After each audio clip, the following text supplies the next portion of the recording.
Olá, é um prazer estarmos aqui participando do 2º Congresso Ibero-Americano sobre Novos Desafios Jurídicos, realizado pela Faculdade de Direito da Universidade Rei Juan Carlos. Agradecemos à Comissão Técnica e Científica a oportunidade de falarmos sobre o reconhecimento da fundamentalidade do direito à alimentação à luz de Amartya Sen, uma reflexão à luz da realidade brasileira. Esse trabalho ele é realizado em parceria com Tauan Lima Verdão Rangel, bolsista CAPES, doutorando vinculando ao Programa de Pós-Graduação em Sociologia e Direito da Universidade Federal Fluminense, Rio de Janeiro, e por mim, Dorcelânia da Silva Soares, mestranda em Direito pelo Centro Universitário Salesiano de São Paulo, Unisal. O texto da Constituição Federativa do Brasil de 1988, ele consagra um amplo catálogo de direitos fundamentais, vinculando diretamente ao ideário de concretização de dignidade da pessoa humana. Dentre esse amplo catálogo de direitos fundamentais, nós vamos falar sobre o direito humano à alimentação adequada. O Estado brasileiro deve atuar com o objetivo primordial de promover a efetivação dos direitos fundamentais, removendo os entraves e os empecilhos que dificultem sua implementação. O direito humano à alimentação adequada foi acrescido em nossa Constituição como direitos fundamentais em 2010. Contudo, a alimentação e nutrição são requisitos básicos para a promoção e a proteção da saúde, viabilizando a afirmação plena do potencial de crescimento e desenvolvimento humano com qualidade de vida e cidadania. Sem alimentação, não há que se falar em cidadania, pois negar o acesso à alimentação é, antes de mais nada, negar a primeira condição, que é a própria vida. Isso já dizia Josué de Castro em 1940. No Brasil, a Política Nacional de Segurança Alimentar e Nutricional introduziu uma realidade nova, afixando uma rede em prol da efetivação do direito à alimentação adequada, estabelecendo uma série de responsabilidades para as distintas esferas de entes estatais em prol de sua concretização. Tal direito é indissociável da dignidade da pessoa humana. De maneira expressa, a Lei 11.346 de 2006, Lei Orgânica de Segurança Alimentar, estabelece em seu artigo 2º que a alimentação adequada é direito fundamental do ser humano, inerente à dignidade da pessoa humana e indispensável à realização dos direitos consagrados na Constituição Federal, devendo o poder público adotar as políticas e ações que se façam necessárias para promover e garantir a segurança alimentar e nutricional da população. No cenário nacional, as ações voltadas a garantir a segurança alimentar recebem o contorno intersetorial, sobretudo no que se refere à produção e ao consumo, o qual compreende imprescindivelmente a capacidade aquisitiva da população e a escolha dos alimentos que devem ser consumidos, inclusive no que tange aos fatores culturais que interferem tal seleção.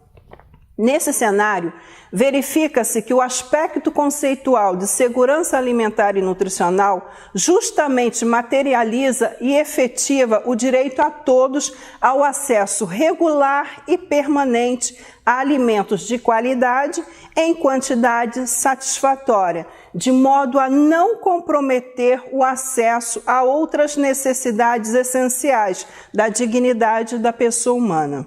Nunca é demais lembrar que o direito à alimentação adequada tem por pano de fundo as práticas alimentares promotoras de saúde atinentes à diversidade cultural e que sejam social, econômica e ambientalmente sustentáveis.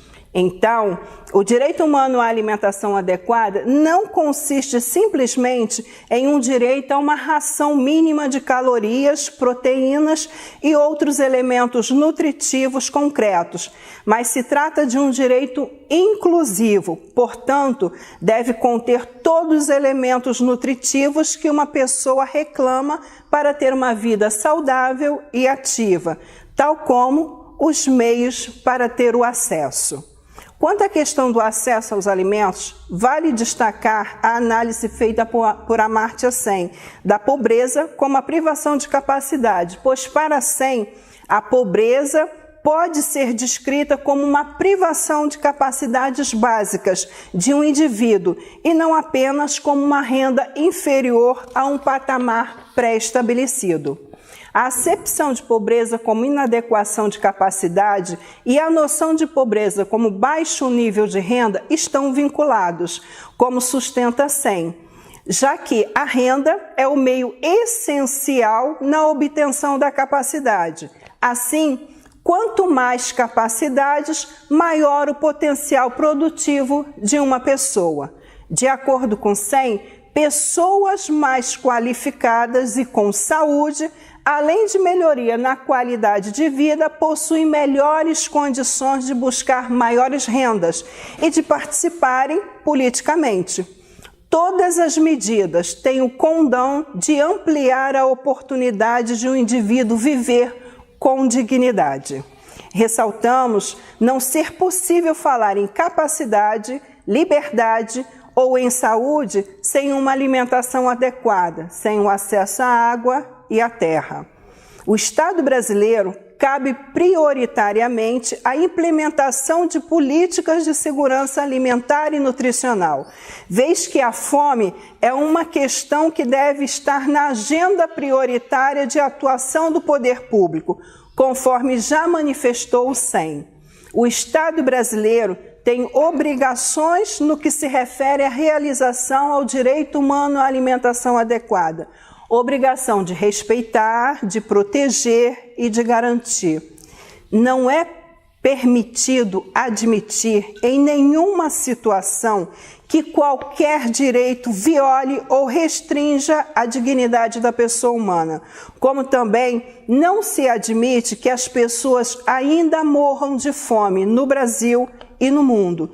E não podemos esquecer que em 1996, durante a realização da Cúpula Mundial de Alimentação em Roma, os chefes de estados e governos empenharam a sua vontade política e asseveraram de maneira clara sobre o direito à alimentação adequada e o direito fundamental de todos a não sofrer de fome. Concluímos, então, que o Estado cabe respeitar, proteger, facilitar a ação de indivíduos e da comunidade em busca de capacidade de alimentar-se de forma digna, colaborando para que todos possam ter uma vida saudável, ativa, participativa, de qualidade e, sobretudo, bem nutridos. Assim, finalizamos nossa participação nesse evento. Obrigada e até o próximo.